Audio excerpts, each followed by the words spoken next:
하나님 말씀 같이 옵니다. 이 시간 같이 하는 말씀은 로마서 16장 1절로 16절까지 말씀입니다. 로마서 16장 1절로 16절까지 말씀 우리 한 절씩 교도로 읽어 나가도록 하겠습니다.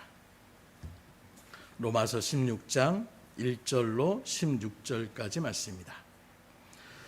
내가 겐그레아 교회의 일꾼으로 있는 우리 자매 베베를 너희에게 추천하노니 너희는 주 안에서 성도들의 합당한 예절로 그를 영접하고 무엇이든지 그에게 소용되는 바를 도와주시니 이는 그가 여러 사람과 나의 보호자가 되었습니다. 너희는 그리스도 예수 안에서 나의 동역자들인 브리스가와 아굴라에게 문안하라. 그들에게 복음을 위하여 자기의 목자로 내놓았으니 나뿐 아니라 이방인의 모든 교회도 그들에게 감사하느니라. 또 저희 집에 있는 교회에도 문안하라. 내가 사랑하는 에베네도에게 문안하라. 그는 아시아에서 그리스도께 처음 맺은 열매니라. 너희를 위하여 많이 수고한 마리아에게 문안하라.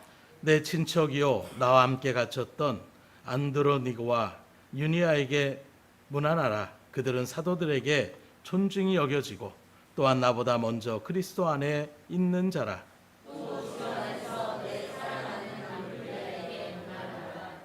그리스도 안에서 우리의 동역자인 우르바노와 나의 사랑하는 스타구에게 문안하라.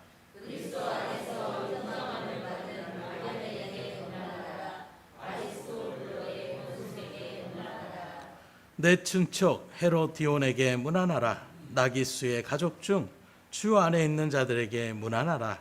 주 안에서 수고한 두루베나와 두루사자에게 문안하라. 주 안에서 많이 수고하고 사랑하는 것이에게 문안하라. 주 안에서 택하심을 입은 루포와 그의 어머니에게 문안하라. 그의 어머니는 곧 내 어머니니라.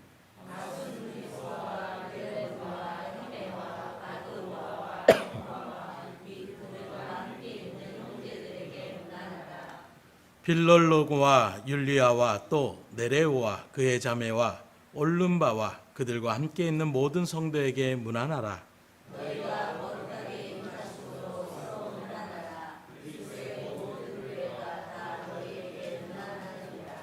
아멘. 비가 많이 왔어요.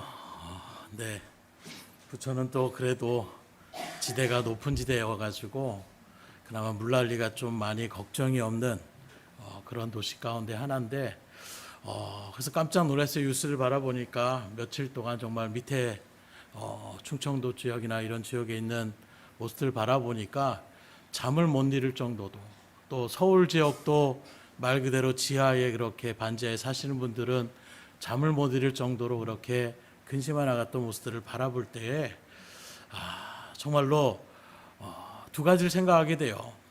날씨에 대한 그런 모습들을 여전히 우리의 인간의 힘은 참 미약하다라는 것. 또 하나는 정말로 내가 겪지 않으면 그만큼 그것이 내 가운데 와닿지 않을 수 있다라는 거예요. 똑같은 그 시각에 누구는 아무 걱정 없이 그렇게 잠을 청할 수 있지만 어떤 사람에게는 그 순간이 어떻게 보면 생사의 가르침이 될 수 있다라는 그런 어떤 근심과 걱정 가운데 이게 잠을 이룰 수 없는. 그래서 인터뷰를 하다 보니까 한 분이 어떻게 잠을 자요? 밤새도록 어떻게 기후를 바라보고 계속 지켜볼 수밖에 없지요 하는 말들을 들 수가 있습니다. 주의 일들을 감당하는 성교의 사명도 마찬가지인 것 같아요. 내가 정말로 주의 일들 가운데 구원의 백성으로 또 우리가 아무렇지도 않게 편안하게 예배 자리에 서서 언제라도 기도할 수 있고 언제라도 말씀을 묵상할 수 있는 이런 일들 가운데 우리가 살다 보니까, 그런 환경 가운데 있다 보니까 정말 그 말씀 한 절이 너무나도 소망이 되고 하나님 앞에 정말로 큰 소리로 찬양하고 싶어도 찬양하지 못하고 간절한 마음으로 주님 앞에 부르짖어 나가지 못하는 그런 일들 가운데선 그 영혼들을 바라보는 그 믿음의 자리 가운데에 나의 마음은 얼마나 가고 있는가. 주의 일들을 감당하는 일들 속에서 우리에게 맡겨진 이 선교의 사명은 너무나도 중요하다고 얘기할 수가 있을 것입니다. 한 가지 예를 들어서 말씀을 드리고자 합니다. 어느 위험한 해안 지역에 보잘것없는 인명구조사가 하나가 있었어요. 사람들이 신경을 안 쓰고 있었던 이 인명구조사가 어느 날 그 일들 가운데서 오두막집 하나 또 보트 하나 정도로 그렇게 해안 경비 또 사람들의 어떤 사고를 당하면 그것을 어떻게든지 그 일들 가운데 인명구조 활동을 하려는 이런 초라한 모습 가운데 있는데, 이런 모습에서 몇몇의 구조대원들의 열심히 있고 헌신적인 그런 노력으로 수많은 사람들이 구조를 그렇게 받게 되는 것입니다. 그래서 구조받은 사람들과 이 사실을 알게 된 많은 어떤 자선사업가들 또 복지가들이 그렇게 힘을 모아서 이 구조소를 갖다가 돕기 시작했다라는 거예요. 그래서 많은 자원봉사자들이 회원으로 가입을 하고 또 구조선도 여러 척으로 그렇게 구입을 하고 작은 구조소도 크게 확장되었고 그 안에 여러 기구와 여러 집기들로 준비가 점점 더 갖춰졌다는 것입니다. 그러한 가운데 구조소는 어느 순간에 회원들에게 있어서 너무나도 근사한 장소가 되었고, 그렇게 세월이 흐르면서 어느덧 이 구조소는 회원들의 만남과 교제의 장소로 인기가 높아지게 되었고, 이런 일들 가운데 정기적으로 만나서 교제하며 나누는 일들이 일상화되었고, 여기에 또 참여하고 싶어하는 사람들이 많이 늘어나면서 그 지역의 유명한 사교 클럽의 역할을 담당하기도 했다라는 것입니다. 그러다 보니까 사람들의 관심은 어느 순간 바다로 나가서 인명을 구조하는 것보다는 회원끼리 모여서 사교 모임을 발전시키는 이런 일들 가운데에 마음을 같이 하기 시작하는 거예요. 그럼에도 아직은 그래도 명목상 인명구조소였기 때문에 인명구조를 계속하기 위해서 전문 인명구조원을 고용하였고, 여전히 이 클럽 회원의 입회식에 거행되는 그 방에는 의식용 구조선이 그렇게 빛이 되어져 있는, 그러니까 형식화되어져 있는 일들 가운데에 그래도 여기는 구조소다라는 것을 어떤 의미를 부여하는 이런 모습을 나타내기로 했다는 것입니다. 그때 마침 큰 배 한 척이 그 근방 연안에 파손을 당한 거예요. 많은 사람들이 물에 빠지고 큰 공경 가운데 있습니다. 이때에 고용된 전문 구조원들이 많은 사람들을 구조해서 이 구조소에 사람들을 그렇게 인도했다라는 거예요. 대부분의 조난자들이 아프리카 흑인들이었고 동남아의 소수민족이었습니다. 그러다 보니까 그 많은 사람들이 그 구조소에 들어오다 보니까 어느 순간에 자기들이 꾸미고 아끼고 열심으로 준비하며 나갔던 이런 집기들이나 그런 모든 것들이 이제 엉망이 되는 그런 모습들이 그들 가운데 비치기 시작하는 거예요. 물에 빠진 사람들 건져서 겨우 살아나온 사람들이 정신이 있겠습니까? 그런 일들 가운데서 우왕좌왕하고 나가는 그 혼잡한 모습들이 어느 순간에 자기들끼리 어떤 고상한 모임으로, 사교 모임으로 그렇게 나갔던 공간들이 더럽혀지는 그런 모습으로 비춰지게 되었다는 거예요. 그래서 일부 회원들이 여기에 문제를 제기했다는 것입니다. 그래서 결국에는 의견을 모아서 어떻게 했느냐, 이 구조소 바깥에 해변가에 여러 개의 막사를 그렇게 따로 지어서 구조받은 사람들을 그 막사에 그렇게 거할 수 있도록 결정을 했다라는 거예요. 원래 인명구조소가 세워지게 된 목적이 사라져버리게 됐다라고 얘기할 수밖에 없는 것입니다. 이제 그것은 더 이상 인명구조소라고 지칭받기에도 부끄러울 수밖에 없는 그런 장소가 되어버렸다는 거예요. 왜 이런 말씀을 드리냐면 교회도 마찬가지라는 거예요. 우리가 모여있는 이 교회도 교회의 존재 목적을 잃어버리게 되면 하나님으로부터 더 이상 교회됐다라고 그렇게 인정받을 수 없고 지칭받을 수 없다라는 것입니다. 정말로 교회가 교회다운 교회이려면 교회를 세우신 하나님의 뜻이 무엇인지를 분명하게 알고 그 뜻대로 지켜나갈 때에 교회의 온전한 모습이라고 이야기할 수가 있는데, 그렇다면 하나님이 교회를 세우신 목적이 무엇이겠습니까? 마태복음 28장 19절로 20절 우리가 너무나 잘 알고 있는 말씀입니다. 너희는 가서 모든 민족으로 제자를 삼아 아버지와 아들과 성령의 이름으로 세례를 베풀고 내가 너희에게 분부한 모든 것을 가르쳐 지키게 하라. 어찌 보면 제자들에게 마지막 유언과도 같은 그런 마지막 제자들에게 당부하며 나가는 이 말씀은 한마디로 얘기해서 선교가 영혼을 살리는 것이, 전도하는 것이 바로 교회의 존재 목적임을 분명하게 우리에게 증거하고 있는 것입니다. 그런데 어느 순간부터 한국교회가 이러한 선교의 당위성 앞에서 정체성을 잃어버리고 있는 그런 실정 가운데 있다라는 거예요. 20년 전만 하더라도 많은 교회가 선교사를 파송하는 일들 가운데 열심을 다했습니다.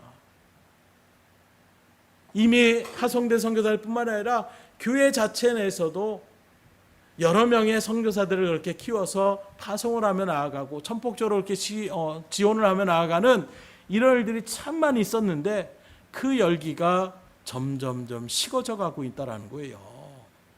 실제로 파송된 선교사들이 여러 가지 일들 가운데에 많이 힘들어하는 그런 고백들을 참 많이 듣게 됩니다. 왜냐하면 세계복음화는 우리의 사역이 아니고 특별한 사람들만이 하는 특별한 사역으로 그렇게 생각하며 나가는 모습들이 점점 우리 가운데에 번져나가더라는 거예요. 아니 우리 교회 지금 이 지역의 일들 가운데에 이런 마음만 우리 교회가 교제 잘하고 우리 교회가 재정적으로 든든하고 우리 교회가 주변에 있는 일들 가운데서 나름대로 지역복음화를 해 나가는 이 한계 가운데에 멈춰 있다 보니까 세계로 나가는 것, 마치 여행을 다니며 나갈 때에 국내에도 여행할 곳이 많은데 굳이 해외여행 갈 필요가 뭐가 있느냐 하는 마음처럼, 아니 국내에도 전도할 사람들이 많은데 굳이 우리가 세계에 알지도 못하고 언어도 다른 그런 사람들까지 우리가 다 신경 써야 되느냐 하는 마음들이 어느 순간에 가득 팽배해지는, 그래서 선교사들이 가장 코로나 일들 가운데 우려했던 것들이 바로 무엇이냐, 어쨌든 간에 선교사는 파송을 받은 사람들이에요.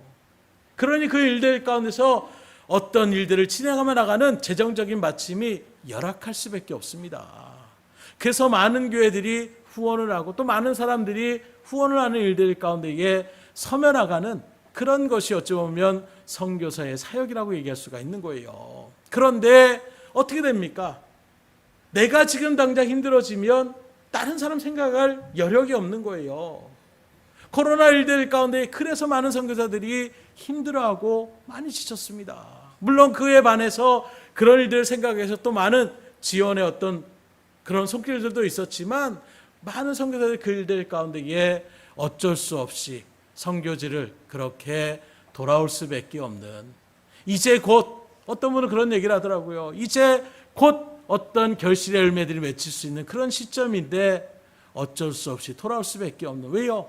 지원했던 교회들이 교회 자체가 모임을 갖지 못하고 그런 일들 가운데 있다 보니까 가장 먼저 선교적인 일들 가운데에 손길을 끊을 수밖에 없는 그런 모습이 나타나더라는 거예요. 곧 우리의 어떤 단편적인 모습을 보여주고 있는 것입니다. 세계의 복음화가 중요한 것이 아니라 지금 당장 내 지역에 있는 내 삶의 모습, 여기에 더 마음이 써지는 것이 어찌 보면 우리의 마음이지 않겠냐라는 거예요. 그런 모습 가운데서 코로나가 이제는 지나갔지만 이런 모습에서 여전히 많은 선교사들이 힘들어하고 지쳐있는 그런 모습들은 우리 가운데에 어쩔 수 없는 그런 실질적인 모습이라고 이야기할 수가 있는 것입니다. 사실 앞서 말한 것처럼 교회의 목적은 바로 선교에 있어요. 복음 증거에 있는 것입니다. 그렇기 때문에 선교 없이는 교회가 존재할 필요가 없는 거예요. 선교 없이는 그리스도인도 복음도 예수 그리스도도 그 가운데에 거할 수가 없는 것입니다. 이러한 선교의 당위성을 느끼지 못하는 것이 지금 한국교회의 현실이지 않는가. 그래서 어떤 선교사님들은 이렇게까지 말한다는 거예요. 선교의 가장 큰 미전도 종족이 어디냐? 바로 목사님들과 교회다. 가장 어찌 보면 그런 일들 가운데에 무감각하게 받아들이며 나아가는 그런 모습들을 어찌 보면 이렇게까지 고백하며 나가는 모습들을 우리가 바라볼 수가 있어요. 그런 모습에서 참 등대교회는 계속해서 선교의 일들 가운데서 지원을 아끼지 않고 그 일들 가운데에 열심을 품고 나갔던 이 모습들을 바라보면 그래도 하나님께서 세우신 존재의 목적을 이행하며 나가는 그런 일들 가운데 그래서 그나마 다행이다라는 마음이 들 때가 참 많이 있어요. 다시금 말씀드리지만 그렇기에 선교는 선택사항이 아니에요. 해도 좋고 안 해도 좋은 어떤 여지가 있는 것이 아니라는 것입니다. 선교는 하나님의 나라의 도래와 풀가분의 관계가 있어요. 그 선교를 통하여 하나님의 나라가 확장되어지는 것입니다. 너희는 먼저 그의 나라와 그의 의를, 그의 뜻을 이루라고 하는 것이 무엇입니까? 하나님의 나라가 어떤 나라입니까? 하늘만을 얘기하는 것이 아니에요. 천국만이 아니라 이 땅 가운데에 하나님의 백성이 있는 그곳이 바로 하나님의 나라라고 얘기할 수가 있는 거예요. 그 나라를 확장한다는 것은 뭘 얘기합니까? 한 영혼 한 영혼들이 하나님의 백성으로 그렇게 자리매김할 때에 거기에 하나님의 나라가 세워지는 거예요. 그런 모습에서 여전히 복음을 받지 못했던 미전도 그런 일들에 선 사람들에게 복음을 증거하며 나가는 이 선교 사역은 하나님의 나라의 풀가분의 관계일 수밖에 없다라는 거예요. 선교를 통해서 복음이 확장되어지는 것이고 하나님의 나라가 확장되어진다는 것을 분명하게 여러분들의 심령까지 새길 수 있기를 주님으로 축복합니다. 그러므로 선교와 관계없이 다시 말해서 하나님의 나라와 관계없는 그리스도인은 참 그리스도인이라고 이야기하기가 민망할 수밖에 없는 거예요. 그래서 바울은 뭐라고까지 고백합니까? 복음을 전하지 않으면 내게 화로다. 복음을 전하지 않으면 그것이 곧 나에게 화로 닥친다라고 얘기할 정도 그런 마음으로 바울은 때를 얻든지 못 얻든지 복음을 전하려는 일들 가운데 최선을 다했던 모습을 우리가 바라볼 수가 있는 거예요. 그래서 자신의 생명보다도 더 중요한 하나님의 사역으로 그 마음 가운데 새겨서 이 하나님의 복음을 증거하는 일을 마치려 하면은 나의 생명을 조금 더 귀한 것으로 여기지 않는다. 이 믿음의 고백을 하면서 사람들이 얘기합니다. 아, 당신 지금 끌려가면 예루살렘 올라가면 잡힙니다. 그리고 잡힌 일들 가운데 로마로 끌려가서 죽을 수밖에 없습니다. 그때 바울이 고백하는 거예요. 나도 안다라는 것입니다. 그러나 그 로마에 일찍이 내가 복음의 말씀을 증거하기를 늘 소망했고 하나님께서 이제 그것을 나에게 보내시고 거기에서 비록 내 육신의 생은 마감하지만 그것이 하나님께서 나에게 맡겨진 십자가의 사명이요 복음 증거의 사명임을 아는 일들 가운데에 어찌 내 생명을 귀한 것으로 여길 수가 있겠느냐. 나는 하나님에 맡겨진 그 사명, 나에게 이런 사명을 맡겨진 그 하나님의 은혜에 너무 감사하는 마음으로 조금 더 그것을 두렵지 않고 그 일들을 하여 나아간다라고 고백하고 실제로 그렇게 나아감을 통하여 정말로 천세계에 복음화를 이룬 일들 가운데에 가장 핵심적인 그런 위치에 섰던 것임을 우리가 바라볼 수가 있는 것입니다. 실제로 바울은 그러한 사역을 영광스럽게 여겼고 자기에게 맡겨진 큰 특권으로 그렇게 생각하면서 그 가는 여정 가운데서도 권세자들 앞에서 그래서 담대하게 선포합니다. 내가 지금 쇠사슬에 매여 있는 죄인의 이 신분만 아니라면 이거 외에는 당신들이 나를 본받길 원합니다. 나와 같은 사람이 되길 원합니다. 이렇게 담대하게 선포하는 모습 가운데에 그 권세자들은 바울을 바라보면 미친놈 아니야 이렇게 얘기했다라는 거예요. 왜요?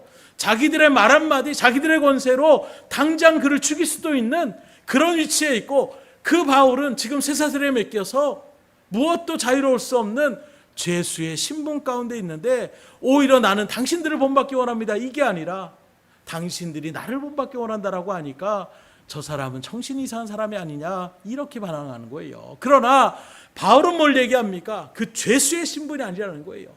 내가 가지고 있는 이 생명의 복음, 내가 소망하고 있는 저 하늘나라의 그 구원의 은혜를 당신들이 받기를 원한다라는 오히려 그들을 긍휼히 여기고 있는 거예요. 불쌍히 여기는 거예요. 육신적으로 지금 상태는 당신들이 권세자고 더 많은 것을 가진 것처럼 보이고 나는 초라하고 아무것도 없고 죄수의 신분 가운데 있지만 나는 하늘나라의 특권을 받은 사람이라는 거예요. 하나님의 귀한 사명을 받은 사람이라는 것입니다. 그러니 당신들도 나와 같이 그 하나님 모든 것을 창조하시고 섭리 가운데 있는 그 하나님이 여러분들의 구주가 됨을 믿음 가운데 새겨질 수 있기를 바라고 원하는 심령으로 담대하게 선포하고 있다는 거예요. 그래서 요즘에도 이야기할 때 저도 그런 얘기 참 많이 했어요. 나도 지금 사회적으로 인지도나 또 삶을 살아가는 일들 가운데에 내가 더 어찌 보면 부족한데 나보다 더 많은 사람들 앞에서 복음을 증거하는 것 민망하지 않습니까? 그래서 그런 기도 참 많이 했던 것 같아요. 하나님 잘 되게 해주세요. 좀 멋지게 그렇게 인들 가운데서 인생의 성공의 가도를 날리는 일들 가운데에 봐라 하나님 믿으니까 이렇게 하나님께서 성공의 일들 가운데 세우셨다 이렇게 전하고 싶습니다. 참 많이 기도했던 것 같아요. 그러나 하나님의 말씀을 묵상하면서 깨달은 것은 그게 전부가 아니라는 거예요. 주님도 결코 세상의 어떤 사람들의 시선에 좌지우지되지 않았고 사명을 받았던 바울도 세상의 어떤 권세와 이런 것들에 조금도 두려워하지 않았음을 바라볼 때에 어느 우리에게도 마찬가지예요. 내가 부족하다라고 내가 믿는 하나님도 부족한 분이 아닙니다. 내가 부족하다라고 내가 진짜 장차 들어가게 될 천국이 부족한 자리가 아니에요. 그 믿음이 새겨지면 우리도 바울처럼 얼마든지 결국에는 내가 믿음이 없었구나. 내가 하늘나라의 분명한 소망의 자리 가운데에 서지 못했었구나. 이걸 돌아볼 수밖에 없더라고요. 혹시 여러분들 가운데요 그런 마음이 있다라면 내가 오히려 그 속에서 하나님의 나라의 분명한 믿음의 자녀의 특권을 보받은 은혜의 자리로서 또 복음 증거자로서 담대하게 하나님의 말씀을 선포하며 나갈 수 있기를 주임으로 축원합니다. 그러기에 바울은 담대할 수 있었던 거예요. 그러기에 수많은 믿음의 선진들이 너 지금이라도 예수님을 부인하면 예수님 안 믿는다고 얘기한다라면 살려주겠다라고 하는 그런 회유와 협박에도 결코 거기에 타협하지 않고 순교를 마다하지 않고 오히려 자기를 죽이고 고문하며 나아갔던 그 영혼을 오히려 긍휼히 여겨달라고 저들의 죄를 용서해달라고 간구하며 나아가는 그 믿음의 고백 앞에 고문했던 사람들이 그들을 처형장으로 인도했던 사람들이 거기에 깨어지고 거기에 낮아져서 그들이 또한 복음을 증거하며 나가는 복음의 증거자 역할을 감당했던 것이 바로 기독교의 역사라는 거예요. 그런 일들 가운데에 여러분들이 지금 이 시대 가운데에 하나님께 부름받은 귀한 복음의 증거의 사명자임을 믿으시기를 주임으로 축복합니다. 아무나 선택하는 것이 아니에요. 하나님이 특별히 많고 많은 사람들 가운데에 선택하여 불러주신 사람들이 바로 여러분들을 믿으시기를 주임으로 축원합니다. 우리 옆 사람한테 한번 선포하겠습니다. 당신은 하나님께 선택받은 사람입니다. 어떻게 선택받은 사람처럼 보이세요? 그런 자신감이 느껴지세요? 여러분들은 하나님께 선택받은 사람들이에요. 사람에게 만약에 여러분들이 대통령에게 선택받아서 생각해 보세요. 어떤 대기업의 총수한테 선택받아서 생각해 보세요. 내 인생 이제 탄탄대로다 이런 마음 가운데 얼마나 마음이 뿌듯하겠어요. 내가 누구 아는지 알아? 자랑하고 싶어서 우리는 정말로 입이 근질근질할 것입니다. 그런데 정작 우리가 하나님 온 우주 만물을 창조하신 그 하나님을 내가 정말로 분명히 믿음으로 확장한다라면 우리의 마음이 우리의 입술이 가만히 있을 수 있겠냐라는 거예요. 내가 누구 만난지 알아? 내가 메시아를 만났어. 그 빌립이 참을 수 없는 마음 가운데에 자기 친구인 나단을 찾아가서 이야기하는 것입니다. 그때 나단이 피고 웃습니다. 야 무슨 나사렛 그 총구석에서 선한 것이 나올 수가 있느냐? 그랬더니 빌립이 거기에 굴하지 않아요. 와서 봐라. 너도 와서 보라는 거예요. 그러면 확신을 느낄 수 있다는 것입니다. 여러분들에게 그런 믿음의 확신이 정말로 있으십니까? 만약에 내 가운데 그런 확신이 없다면 하나님 앞에 기도할 수 있으셔야 돼요. 하나님 나에게 분명한 믿음의 확신의 자리에 설 수 있도록 인도하여 주시옵소서. 그 자리에 설 때에 우리가 담대하게 주의 일들을 감당해 나갈 수 있고, 그런 사람들을 하나님이 택하시고 주의 일들을 감당할 수 있는 더 은혜의 자리 가운데로 인도하여 주시는 것입니다. 그래서 아직 제대로 고개도 들지 못하는 갓난아이에게 누가 일을 시키겠어요? 이제 걸음마도 제대로 하지 못하는 그 아이에게 뭘 시킬 수가 있겠습니까? 이제 내가 머리가 굵어지고 힘이 세어지고 어느 정도 일을 할 수 있는 그런 일들 가운데 섰을 때에 이제 내가 너에게 일을 맡기겠다 하는 것처럼, 여러분들이 정말 하나님의 은혜 가운데 그 믿음의 확신이 딱 쓰는 그 순간에 우리가 주의 일들을 감당해 나갈 수 있는 거예요. 또 역으로 얘기한다라면, 내가 여전히 하나님의 일들 가운데에 어떤 맡겨진 사역의 일들을 감당하지 못하고 있다. 그럼 나 자신 한번 살펴볼 수 있으셔야 돼요. 내가 아직도 어린아이 같은 그런 자리 가운데 있는 거 아닌가? 나 자신도 지금 하나님이 믿어졌다가 안 믿어졌다가 이런 마음 가운데 있는 것은 아닌가? 내가 분명한 믿음의 자리 가운데 서 있으면 하나님은 찾아오시는 거예요. 그리고 그 영혼들을 통해서 놀라운 하나님의 일들을 이루어 나가시는 것입니다. 그러기에 남들이 충성하고 봉사하는 모습을 바라보면서 열심히 하는구나, 이게 아니에요. 나도 그 일들 가운데에 마음이 동할 수 있는, 나도 하나님을 사랑하는 마음으로 뭐라도 하나님 앞에 해야 되는데, 나도 하나님의 그 은혜를 생각할 때에 나도 하나님의 일들 가운데 동참해야 되는데, 하나님이 나에게 복음을 증거하라고 했으니까 나도 내 주변의 사람들에게 복음을 담대하게 선포할 수 있는 그런 믿음의 자리에 서야 되는데 하는 갈급한 심령이 우리 가운데 새겨져야 되는 거예요. 그래야 주의 일들을 우리가 온전하게 감당해 나갈 수 있고, 그러한 자들을 하나님은 기뻐하시는 것입니다. 기껏 은혜를 줬더니, 기껏 달란트를 맡겼더니 그저 땅속에다 묻어버리는 그런 일들 가운데 선다라면, 마지막에 하나님 앞에 섰을 때는 하나님의 책망의 소리밖에 들을 것이 없는 거예요. 내가 구원받은 것으로 만족하는 것이 아니라 내 구원받은 이 은혜를 증거하며 나가는 일들 가운데까지 설 수 있는, 거기에 소망을 두고 실제로 그렇게 복음을 증거하는 증거대 역할을 감당해 나갈 수 있기를 주님으로 축복합니다. 그렇기 때문에 모든 교회들은 선교 사역을 가장 기본적인 교회 사역으로 그렇게 둘 수 있어야 되는 거예요.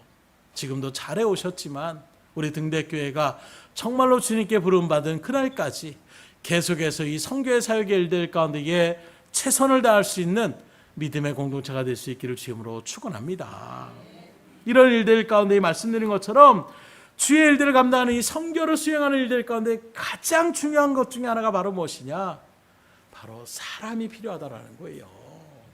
왜냐하면 하나님의 나라는 사람들을 통하여, 우리의 믿음의 손길들을 통하여 이루어 나가는 나라이기 때문이라는 것입니다. 그래서 짐승을 통해 사람 역사하지 않으시는 거예요. 최근에도 또 보니까 노래 한 소절을 갖다가 아예 다 부르는 앵무새를 그렇게 이렇게 보도를 해가지고 보여주더라고요. 그 앵무새를 통해서 복음이 확산되는 것이 아닙니다. 여러분들을 통해서 하나님은 복음의 나라가 확장되어지기를 원하는 거예요. 그래서 우리의 미련한 발걸음이라고까지 표현하고 있습니다.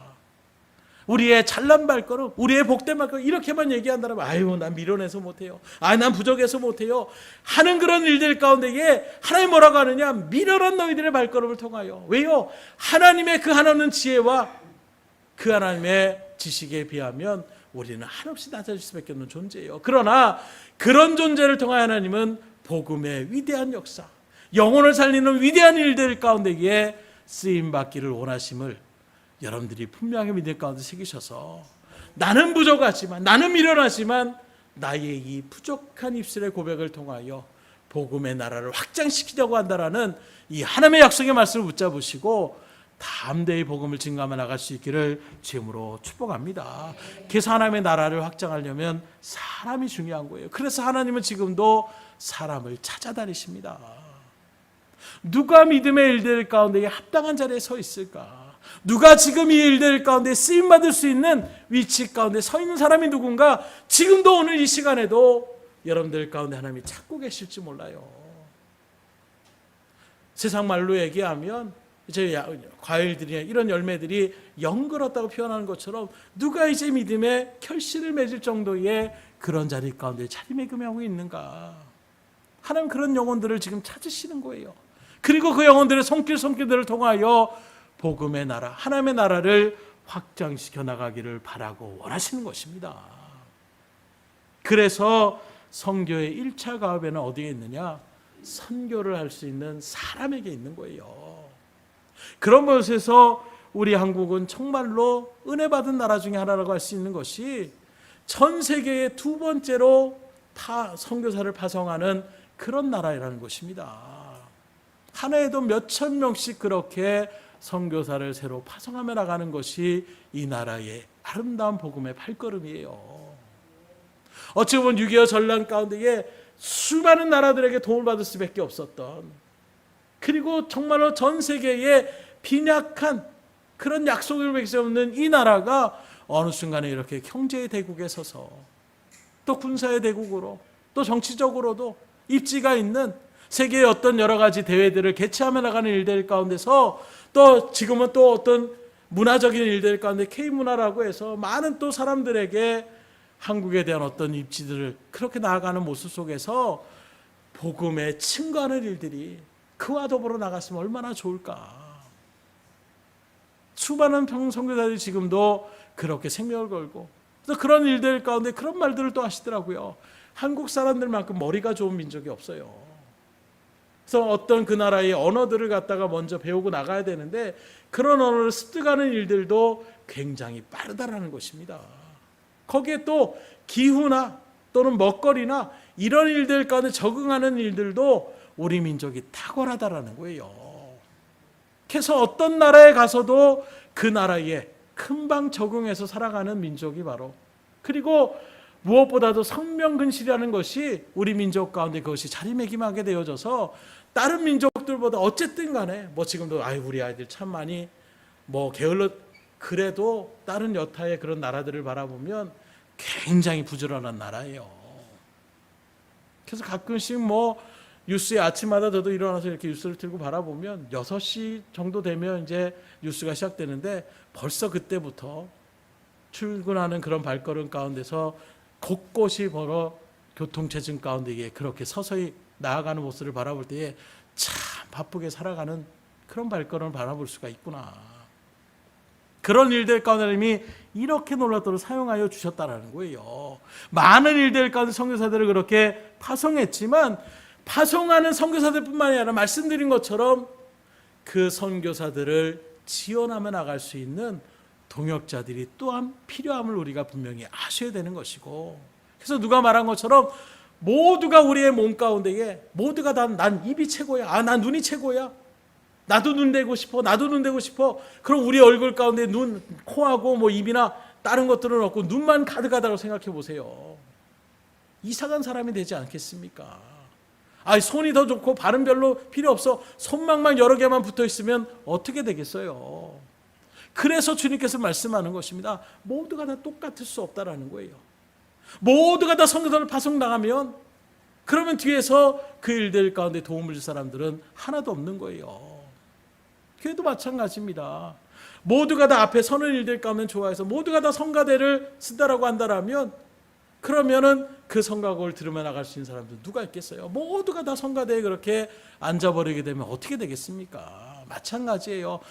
시적으로 나가서 파송받은 선교사의 날도 있지만 그와 더불어서 그 선교사를 갖다가 후원하고 도와주며 나아가는 믿음의 동역자들이 너무나도 필요한 시기가 바로 이 시대이지 않은가. 그런 모습에서 어찌 보면 솔직한 말로 올 한 해까지는 어떤 선교의 일들 가운데 그냥 올해는 좀 코로나 일들도 이제 진정됐으니까 좀 더 기다렸다가 내년부터 그렇게 나아가야지 하는 마음이 있었어요.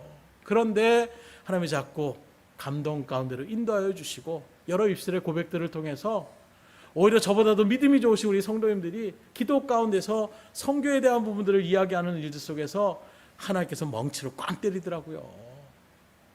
누구보다도 앞장서 그 일들을 감당해야 될 사람이 오히려 그 일들 가운데 위축되어져 있고 오히려 그런 믿음의 복음의 소리들을 통해서 깨닫게 하여 주셔서 그래서 그 일들 가운데 부랴부랴 하나님 어떠한 일들 가운데에 준비되지 않았는데 어떻게 하나님 일들을 일어나갑니까 하고 그 일들 가운데 나가다 보니까 또 하나님께서 사람들을 붙여주시더라고요.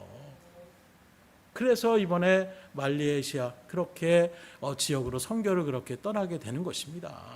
물론 그 일들 가운데서 뭐 가는 무슨 우리 대원들이 다 무슨 재주가 있고 예전에는 막 많은 청년들 학생들이 가가지고 거기서 뭐 공연도 하고 찬양도 하고 뭐 어떤 선곡도 하고 막 이런 일들 가운데서 많은 일들을 나타냈는데 어찌 보면 일들 가운데 바라볼 때에 우리가 가는 선교의 사역들은 우리 성도님들의 연수가 그래서 기도하는 부분 가운데 하나도 많은 젊은 층들이 또 선교의 일들 가운데 같이 동참했으면 하나님 좋겠습니다 하는 마음의 기도를 드리고 있지만 그런 모습에서 우리가 가서 뭘 할 수 있을까? 근데 가서 말씀드린 것처럼 직접적으로 그들에게 어떤 멋진 또 이런 모습들을 보여주지 못할지라도 정말 그들에게 사랑을 전하며 나갈 수 있는 그들을 아직도 생각하며 나갈 수 있는 그 하나하나만으로도 그리고 그 무엇보다도 선교 일들을 감당하는 선교사들에게 우리가 계속해서 기도로 나아갈 것입니다. 계속해서 한국에서도 이렇게 지원하며 나가려는 그런 손길들이 있습니다라는 것을 깨닫게 하고 그 일들 가운데 격려하며 나갈 때에 거기에 다시금 힘을 얻고 나갈 수 있는 이런 일들을 감당하며 나갈 수 있는 것 또한 선교의 역할이라고 저는 생각을 하고 있어요. 그리고 그런 일들 가운데서 힘을 얻었다라는 그런 고백들을 시적으로 들으며 하나님 앞에 감사의 기도를 올리며 나가는 그런 모습이 있는 것입니다. 그런 모습에서 오늘 말씀에도 바라보세요. 이제 로마서의 마지막 심장이라고 할 수가 있는데 이 16장에서도 사도 바울이 가장 많이 하는 단어가 바로 무엇이냐? 우리가 쭉 같이 읽어 나갔던 것처럼 동역자라는 말과 문안하는 말을 굉장히 많이 사용하고 있습니다. 바울 서신의 특징 가운데 하나예요. 그래서 13개의 바울의 서신 가운데서 항상 그 교회 가운데서 처음에도 문안 인사를 하지만 마지막에도 꼭 그 교회와 그 성도를 향하여 문안 인사를 하면서 마치는 것이 바울 서신의 특징 가운데 하나인데 여기에도 바라보게 되면 동역자들을 지칭하며 나가는 일들 가운데서 29명이나 되는 사람들을 쭉 열거하고 있어요.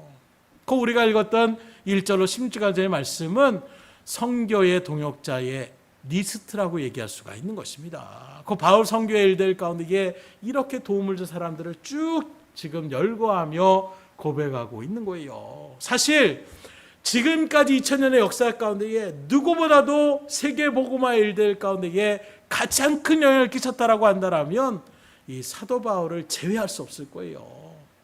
말씀드린 것처럼 바울이 로마의 복음을 증거하는 그 일들 가운데에 로마가 변화가 되고 이제는 로마의 국교로 기독교가 지정되어지는 이런 모습에서 세계의 패권을 나누고 있었던 그 로마를 통하여 복음이 빠르게 확산되어졌다는 거예요.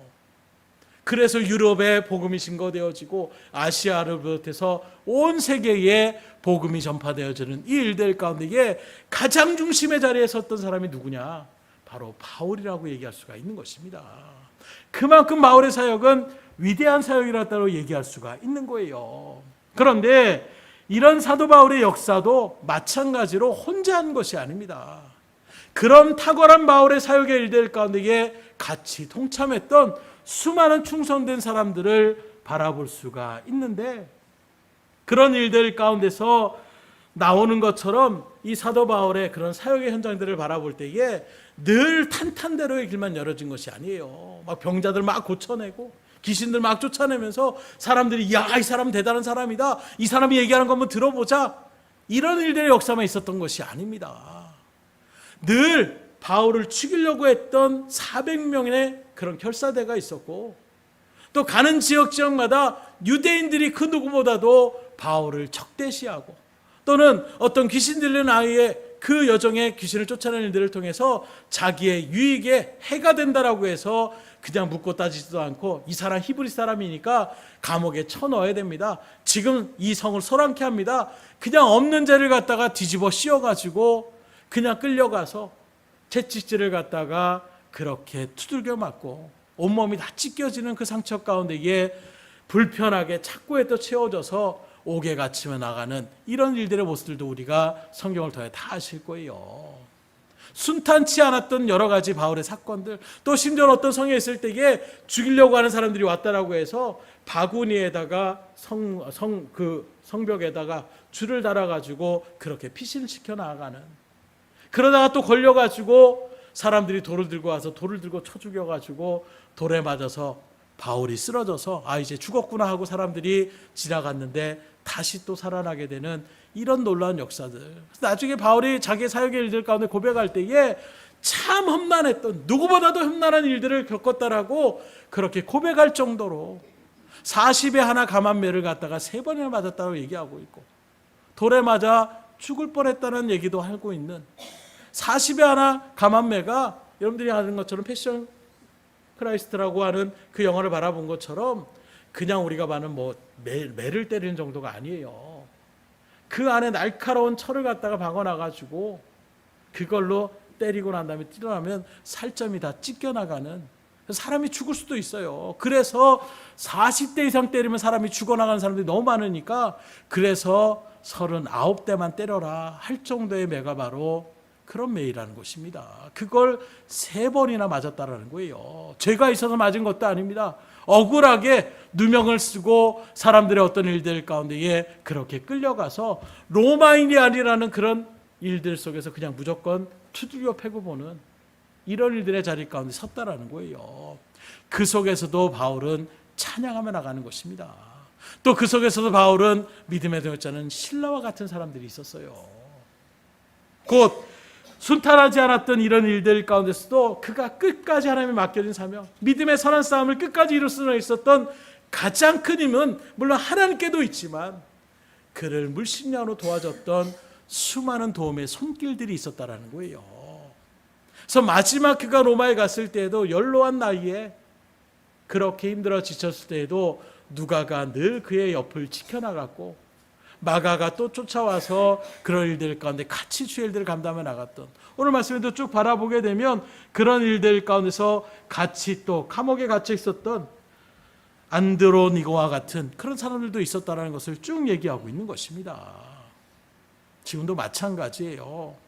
하나님의 나라 일은 혼자 할 수 있는 것이 아닙니다. 믿음의 동역자들이 너무나도 필요한 거예요. 같이 마음을 아파하여 그 일들 가운데에 희생을 감당하며 나가는 사람들이 바로 동역자라고 얘기할 수가 있는 것입니다.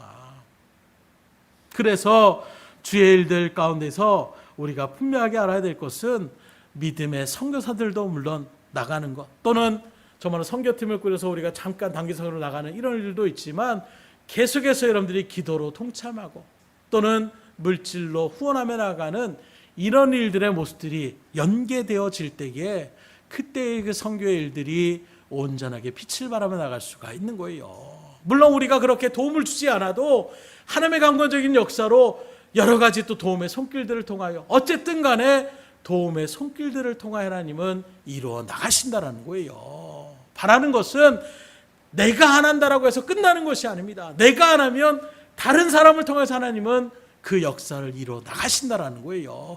그리고 그렇게 쓰임받은 사람들은 반드시 하나님께서 믿음의 은혜의 자리 가운데로 이끌어 주시더라는 것입니다.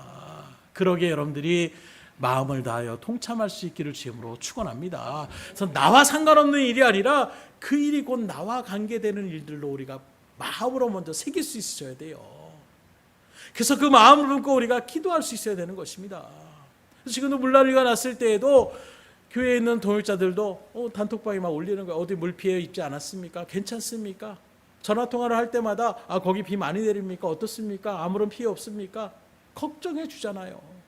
괜찮습니다. 여기 거기는 어떻습니까? 거기도 괜찮습니다. 마음의 일들 가운데 서로 교류가 된다는 것 자체만으로도 마음 가운데 은혜가 되는 거예요.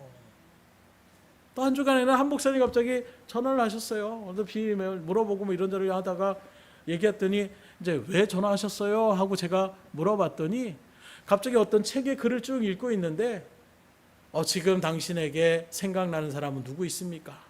당신은 지금까지 살아오면서 뭘 그렇게 추구하며 살았습니까? 뭐 이런 걸 쭉 읽는데 갑자기 조 목사님이 생각이 나더라고. 그래서 전화를 하셨다라는 거예요. 그러니까 저도 마음 가운데 그렇게 또 생각나는 사람으로 제가 또 그렇게 기억되니까 저도 참 기분이 좋네요. 제가 한번 찾아뵙겠습니다. 이렇게 말씀드렸더니 좋아하시더라고요. 주의 일들 속에서 누군가가 나를 생각하고 누군가가 생각내어지는 그런 사람이 있다라면 그 관계만으로도 얼마나 마음 가운데 그날 하루의 삶이 마음이 좀 풍성해지더라고요. 여러분들이 바로 그 영혼을 품어나갈 때에 누군지 알 수 없지만 그래서 우리가 먼저 가서 이런 사람들이 있습니다. 그런 것들을 또 여러분들에게 돌아와서 보고를 하면 그런 영혼들을 위해서 여러분들이 마음에 품고 또 구체적으로 기도하며 나갈 수 있는 이런 일들을 우리가 감당해 나갈 수 있는 자리가 바로 선교라고 얘기할 수가 있는 거예요. 그런 모습에서 여러분들이 먼저 기도로 준비해 주셔서 참으로 주의 일들 가운데에 오고 가는 발걸음이나 또 모든 일들이 주의 일들 가운데 늘 감사와 기쁨이 넘치는 그런 발걸음이 될 수 있도록 같이 협력할 수 있기를 주임으로 축원합니다. 그래서 누가 그런 통계를 또 냈더라고요. 2차 세계대전 때에 전방에서 전투하는 한 사람의 병사를 위해서 적어도 15명의 인력이 지원하도록 돕는 역할을担당했다는 것입니다. 1990년대에는 한 사람이 전투병을 위해서 최소한 20명의 지원 병력이 그렇게 필요하다라고 이야기하고 있는 거예요. 선교의 일들도 마찬가지입니다. 한 사람이 파송되어서 있는 것이 아니라 그 사람을 위해서 많은 도움의 손길들이 있을 때에 그 모든 파송의 역할들을 말 그대로 선교사는 최전선에서 싸우는 영적 전쟁터에서 가장 최우선수로 앞에 나아가서 싸우는 사람들이 바로 선교사님들이라고 얘기할 수가 있는 거예요. 그런 일들 가운데 후방에서 군대를 다니면 다 알 겁니다.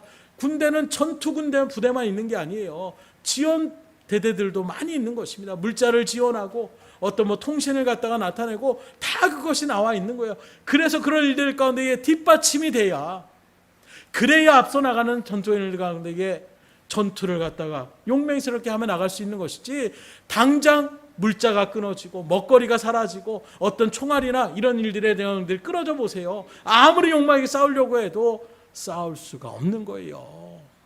기세가 꺾일 수밖에 없는 것입니다. 그러니 여러분들 모두가 선교사님 그 모든 사역의 일들 가운데에 믿음의 통역자로서 선교의 통역자로서 함께할 수 있기를 주임으로 축원합니다. 그게 바로 우리가 나아가야 될 믿음의 발걸음이라는 거예요. 그래서 우리가 복음의 은혜로 이렇게까지 주의 일들 가운데 은혜를 누리며 살아가고 있어요. 이제 복음의 은혜를 갚아야 되는 바울의 고백처럼 복음의 빚진 자로서 주의 일들을 감당하는 그 믿음의 자리 가운데에 여러분들이 서셔야 되지 않겠습니까? 세상에서도 그래요. 우리나라도 많은 나라들 가운데 6.25 전란이나 이런 일들을 통해서 도움을 받았던 자로서 이제는 우리가 당연히 빚을 갚아야지요 하는 마음으로 그렇게 이야기하며 나가는 세상에서도 어떤 일들 가운데 그렇게 얘기하는데 우리는 생명을 빚진 자들이에요. 저 하늘나라의 은혜의 일들 가운데 소망의 은혜를 누리는 자들입니다. 이 일들 속에서 우리 또한 세계 만방에 복음을 증거하는 일들 가운데에 마음을 같이 하며 나갈 수 있는 은혜가 있기를 주임으로 축복합니다. 그래서 주님은 오늘도 우리를 향하여 이렇게 분명하게 명령하며 축복합니다. 오직 성령이 너희에게 임하시면 너희가 권능을 받고 예루살렘과 유대와 사마리아와 땅끝까지 이르러 내 증인이 되리라. 이 말씀 다시금 마음가운데 깊이 새기셔서 주의 선교의 사역의 일들 가운데에 한 마음으로 그렇게 주의 일들을 감당해 나갈 수 있는 동참하며 나갈 수 있는 우리의 복된 발걸음이 될 수 있기를 주임으로 축복합니다. 기도하겠습니다. 할렐루야. 하나님 아버지 감사합니다. 오늘 주님의 복된 날 정말로 많은 폭우의 일들 가운데에 근심과 걱정이 되는 발걸음들도 있지만 또 그런 일들 속에서도 우리를 지켜주시고 보호하여 주셔서 하나님의 은혜 가운데에 이렇게 말씀의 자리로 우리가 손을 푸고 나올 수 있도록 인도하여 주시니 감사를 드립니다. 하나님 정말로 우리만 괜찮다라고 그냥 즐거워해서야 되겠습니까? 아파하고 힘들어하고 지쳐있는 영혼들을 우리가 살피며 나갈 수 있도록 육시적인 많은 그런 선한 일들 가운데 선 사람들도 시적으로 가서 헌신하며 또는 물질적인 도움을 바라며 또는 마음의 일들 가운데에 기도의 자리 가운데 무릎을 꿇고 있는데 더 나아가 영혼들을 살며 나가는 그 하나님의 놀라운 나라의 구원의 백성들의 자리매김 가운데 이끌어가는 선교의 사명을 감당하는 그 일들에 우리가 마음을 다하여 통참해 나갈 수 있는, 그리함으로 정말로 믿음의 일들 가운데에 나의 참 믿음의 통역자들입니다, 하나님의 믿음의 통역자들입니다, 나는 그런 지칭함을 받기에 부끄러움이 없는 우리 믿음의 교회가, 또 믿음의 성도님들이 다 될 수 있도록 주님 붙잡아 주시옵소서. 혼자만의 사역이 아니라 같이 일하며 나아가는, 같이 동참하며 나아가는 그 일들을 통하여 하나님 한 영혼 한 영혼들이 정말로 주의 일들 가운데 구원의 은혜의 자리로 인도함을 받는 큰 기쁨을 누릴 수 있도록 역사하여 주시옵소서. 모든 것을 주님 앞에 의탁드리오며 사랑과 말씀 예수 이름 받들어 기도드렸사옵나이다. 아멘.